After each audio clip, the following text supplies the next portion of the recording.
আমি আসিফ একসময় অনেক দুষ্ট ছিলাম। আজকে বলে ফেললাম জীবনের প্রথমে এখানে।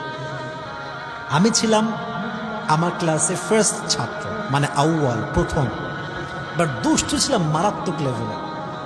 তো মাঝে মাঝে আব্বা আম্মা ভাবতো যে আমার ছেলে মনে হয় লাইন হারিয়ে ফেলবে। ইভেন অনেক মানুষ আমার আব্বা আম্মাকে রিপোর্ট দিত, আসিফ এই বদমাইশি করে, ওখানে বদমাইশি করে, এখানে ঘুরে বেড়ায়। কিন্তু আমার আব্বা সবসময় একটা কাজ করেছে, আমার জন্য সবসময় তাহাজ্জুদে দোয়া করত, সব সময় দোয়া করতো, সব সময় দোয়া করতো।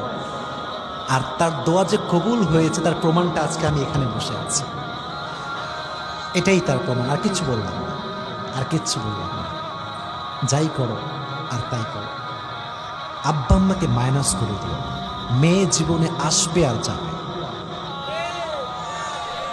কিন্তু আব্বা আম্মা এমন একটা সম্পদ, এটা হারালে আর কখনো তুমি খুঁজে পাবে না। বট গাছের মতো, বট বৃক্ষের মতো ছায়া দিলে এখন বুঝে আসে না।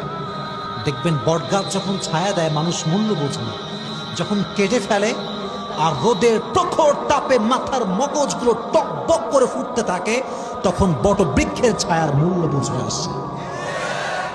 থাকতে মূল্য দাও, থাকতে মূল্য দাও। আমার একটা কথা ভাইরাল হয়েছিল যে প্রিয় মানুষ থাকতে মূল্য দাও।